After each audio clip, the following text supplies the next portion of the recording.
Para 20 vite, dhe më thonë, kom punu në Arsem, 4 vite. Atën e kom shu arsimin edhe jam marrë me bëjsi, dhe më thonë viti 14 ëft që mirë në me bëjsi. Me bëjsi dhe... Qka të shtyti që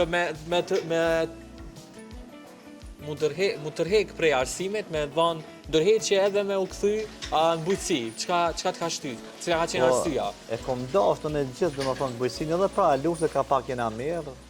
Kem pa të kënë ja 5-6 lupë për para lufte. Unë jam konë atër një pak maj vogël, po edhe atër një jam marë, atër një gjithë kom dashtë tukën, trakturin, këtu, atër një mirë se kene ardhë, mirë, përgjësi mirë në përkeq. Jemi në prag sezonës pranverës, edhe po besoj tash punët e fermerët shtohen. A ka njësa ato punë pranverore para përgatitjet për stinën e pranverës për juve si fermerë? Po ja ka njësë tash pak, po du më thonë halo, është me kujen a herët, edhe pse temperaturat pak ka njësë për më ngrit, po du më thonë në prillë edhe të masat e një janë njësë me bëjmë livrimin e tukës, edhe përgatitin për sezonën e pranverës. Agroni, gjatë gjithë jetës së tij, është marrur me to, por dikur ai ushtronte krejtësisht një tjetër profesion. Për para 20 vite, dhe më thonë, kom punu në Arsem, 4 vite. Atën e kom shu arsimin edhe jam marrë me bëjsi, dhe më thonë viti 14 ëft që mirë në me bëjsi. Me bëjsi dhe... Qka të shtyti që mu tërhek prej arsimit, me dhanë dërheqje edhe me u këthy në bujqësi? Qka të ka shtyt? Cila ka qenë arsia? E kom dashtë në gjithë, dhe më thonë, bëjsin edhe pra lufte ka pak jena mirë.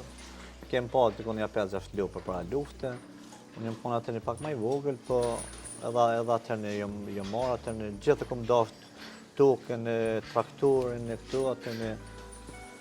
Qështu do ka e dita jote e fundit si më dhënës, kur dhe dërheqje, e pate atë farë në mallin edhe nostalgji, ndeshta mërzin pak që po i lenë nxansat, me ata që ke kriju një lidhje? Po, ke pak edhe familjarë, thëshë se mësë në shë punën, po në dhe më dhe kesh i prejmë, veç për me në shë punën, se kisha që më marrë këtëne me bëjësi, edhe atëherë kur kom punu në Arsim, po thuaj si pagat kanë qenë shumë tullta, edhe nuk mujtë me majtë familjen, atëherë pa ta marrë vendim për më marrë me bëjësi, ka daldale, do më thonë viti parë, po jam himë me bëjësi, kom pas 5 kërë lupë, e tashti kom do më thonë gjithsejt 60 me lupë me vishë.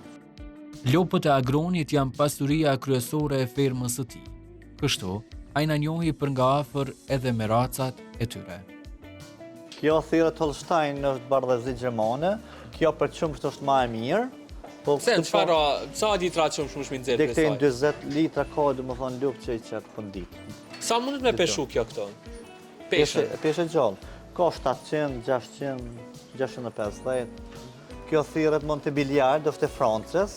Kjo ka, do më thonë, ma pak ka prodhem qumë, do më thonë 20-25 litra diture, po rrinë kështu ma mirë, do më thonë për mish, edhe viqat që i bujnë pak ma adër në peshë, pak ma të njëllët, edhe do më thonë tregi i donë ma shumë. Këto do më thonë janë të importuara nga Franca, tash më së fundme i ke marrë këto? Po, këto i ku marrë grandi, ku marrë që do më thonë që një 4-5 mu i ku marrë grandi. Qysh po duket, a janë ambientu me venin për shtatë? Shumë mirë.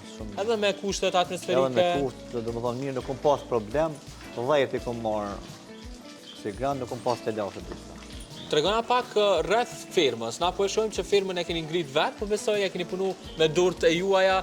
Tregon fillimisht sa metra katror është kjo firmë ku jemi këto, saj përmbush krejt kushtet që këto lopë me i pas, njërë që me qenë shëndachme. Metra katror, kjo dikon, do më thonë, i ka një 260 metra katror. Firma është, po kjo është bo për para 20 vite, do më thonë. Agjen e kena pas përëndim atje, kërë ka bo këtë firmë. Dhe po si që duket është ndarë në 2 pjesë, këtu janë lopë, ndërsa në pjesën tjetër? Kjo ka qenë për bika, është konë ndonë buksa, po unë atër i kom hekat, ata far hekat, dhe i kom bo për lupë që mësuaj.